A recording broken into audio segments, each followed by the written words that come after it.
ಕರ್ನಾಟಕ ದಲಿತ ಸಂಘರ್ಷ ಸಮಿತಿ ಬೆಂಗಳೂರು ಜಿಲ್ಲಾಧ್ಯಕ್ಷರಾದ ಎನ್ ಪ್ರಸಾದ್ ರವರು ಹಾಗೂ ಪದಾಧಿಕಾರಿಗಳು ಪತ್ರಿಕಾಗೋಷ್ಠಿಯಲ್ಲಿ ಮಾತನಾಡಿ ಬಿಜೆಪಿಯ ವಿಧಾನ ಪರಿಷತ್ ವಿರೋಧ ಪಕ್ಷದ ನಾಯಕರಾದ ಛಲವಾದಿ ನಾರಾಯಣ ಸ್ವಾಮಿ ಅವರು ರಾಜಕೀಯ ತೀಟೆಗೋಸ್ಕರ ತಮ್ಮ ನಾಯಕರನ್ನ ಮೆಚ್ಚಿಸುವ ಭರದಲ್ಲಿ ದಲಿತ ಹೋರಾಟಗಾರರು ಮಾರಾಟವಾಗಿದ್ದಾರೆ ಎಂದು ಹೇಳಿರುವುದು ಹಾಗೂ ಪ್ಯಾಕೇಜ್ ಎಂಬ ಪದವನ್ನು ಬಳಸಿರುವುದು ಅತ್ಯಂತ ಖಂಡನೀಯ. ಸ್ವಾಮಿಯವರು ಸಂಘಟನೆಯವರು ರೋಲ್ ಕಾಲ್ ಇಳಿದ್ಬಿಟ್ಟಿದ್ದಾರೆ.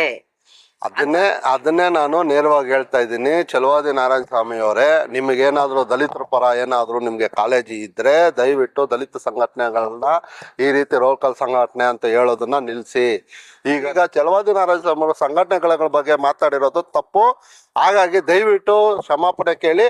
ಕ್ಷಮಾಪಣೆ ಕೇಳಿಲ್ಲ ಅಂದರೆ ಮುಂದಿನ ದಿನದಲ್ಲಿ ಈ ಎಫೆಕ್ಟ್ ನ ನೀವು ಅನುಭವಿಸ್ಬೇಕಾಗಿ ಬರುತ್ತೆ.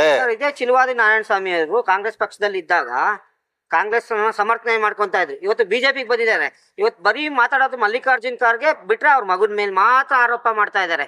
ಎಲ್ಲ ಇದೆ, ಅನುದಾನಗಳು ಸಿಗ್ತಾ ಇಲ್ಲ, ಎಲ್ಲೋ ವಯಸ್ಸು ರೈಸ್ ಮಾಡ್ತಾ ಇಲ್ಲ. ಅವ್ರು ಬರೀ ಇವ್ರಿಗೆ ಬೇಕಾಗಿರೋದು ದಲಿತರಿಗೆ ಒಳ್ಳೇದಾಗೋದಲ್ಲ ಬೇಕಾಗಿರೋದು. ಇವರು ದಲಿತರ ಹೆಸರಲ್ಲಿ ಅಧಿಕಾರ ಪಡ್ಕೊಳೋದು ಇವ್ರಿಗೆ ಅವಶ್ಯಕತೆ ಇರೋದು. ಅದ್ರ ಬಗ್ಗೆ ನಾನು ದಯವಿಟ್ಟು ಈ ಸಂದರ್ಭದಲ್ಲಿ ಮಾತಾಡೋಕ್ಕೆ ನಾನು ಇಷ್ಟ ಬೀಳಲ್ಲ. ನಾನು ಹೇಳೋದು ಇಷ್ಟೇನೆ, ದಯವಿಟ್ಟು ಛಲವಾದಿ ನಾರಾಯಣ ಸ್ವಾಮಿ ಅವರು ದಲಿತ ಸಂಘಟನೆಗಳ ಬಗ್ಗೆ ಮಾತಾಡಿರೋದು ತಪ್ಪು. ಕ್ಷಮಾಪಣೆ ಕೇಳಬೇಕು. ಇಷ್ಟೇ ನಾನು ಆಗ್ರಹಿಸ್ತಾ ಇದ್ದೀನಿ. ಕೇಳಿಲ್ಲ ಅಂದಾಗ ಮುಂದಿನ ದಿನದಲ್ಲಿ ಇದನ್ನ ನೀವು ಅನುಭವಿಸ್ಬೇಕಾಗಿ ಬರುತ್ತೆ.